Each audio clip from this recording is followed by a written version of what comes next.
की परम पूज्य लालजी राम महाराज की सनातन धर्म की रामचंद्र भगवान की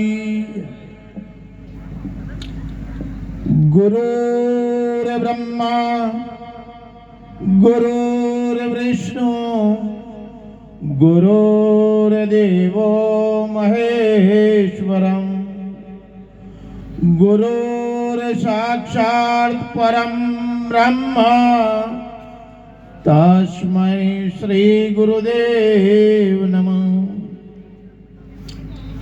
आज रोज पावन અને પુણ્યશાળી ભૂમિ વક્તાપુર શામળિયા સાધના આશ્રમની અંદર परमात्मा रामचंद्र भगवान ने रामनवमी निमित्ते आ दर वर्षे राम महोत्सव उजवाय छे अने आज वक्तापुरनी अंदर पण दर वर्षे अमे आवीए छीए, बापूना दर्शन करीए छीए।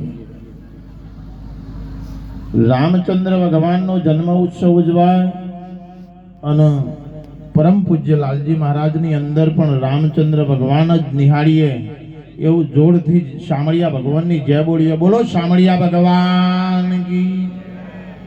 કેમ કે કોઈ જુદું નથી, એ સદગુરુનો મહિમા દરેક સંતોના મુખમાંથી નીકળે છે। બધાની અંદર એક જ તત્વ કામ કરી રહ્યું છે। એવો સંતો મહાપુરુષો કિસી વેદો ઉપનિષદો ગીતા અને ભાગવત પણ એક જ વાત કહેશે। છેલ્લા વેદને એક વાત કીધી, એકોહમ બહુશામી। એકમાંથી જે અનેક થવાની જે કરા છે, એ કરાને જાણવા વાળો કોણ છે, આ કરાને પરખવા વાળો કોણ છે અને આની ઓળખાણ કોણ કરાવે છે, એને જો આપણે અનુભવની અંદર જાણી લઈએ ને તો આ ચરાચરની અંદર જે ભવસાગરની જે વાતના ઈશારા મૂકવાય છે ને, એ ભવસાગર આપણે તાત્કાલિક તરી જવાય છે। એમાં વાયદો નથી। સંતો મહાપુરુષોએ તો એક જ ઈશારો કર્યો છે, વાયદાનો વેપાર ન કરો વીરા મારા, વાયદાનો વેપાર ન કરો। સત્ય વાત ન જાણી લેવી એ આપણા અનુભવની વાત છે અને એ અનુભવની વાતની અંદર આપણા સદગુરુના ચરણની અંદર કયા ભાવથી જાશીએ એ મહત્વ છે।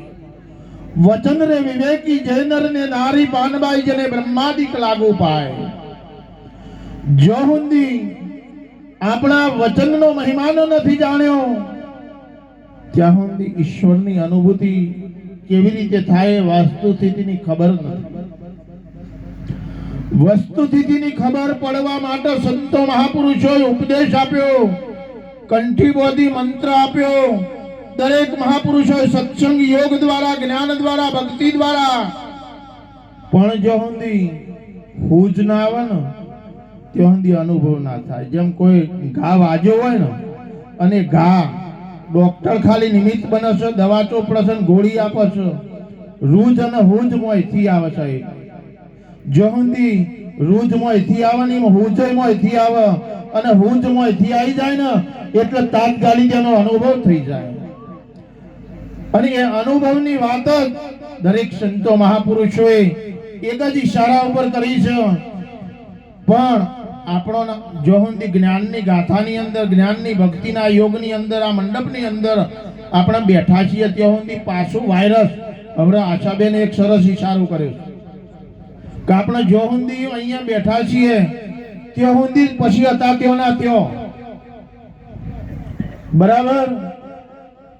સવારે વહેલા ઉઠી ટાઢા પોણી નાય આગાભાઈનું હારું દેખી દિલમાં લાગે લાય આ ભજન અને ભક્તિ કરવાથી કેવું થાય। જો ઊંડી ઈર્ષ્યા દેખાય અને મતભેદો પડ્યા છે, નાતી જાતિ જ્ઞાતિના વાડાઓ પડ્યા છે, ત્યાં ઊંડી સાહેબ એ વ્યક્તિના ભક્તિ નથી ઉતરી, ભક્તિનો પાવર ઉતર્યો નથી, અહંકારનો બોજ ઉલટાયો નથી। અને એ જાતીય અહંકાર ત્યાં ઊંડી સદગુરુનું બારણું ખોલવાની નથી સાહેબ। અને સદગુરુ જ્યારે બારણું ખોલી દેશે ત્યાં લાખા લોયણને ઈશારો કર્યો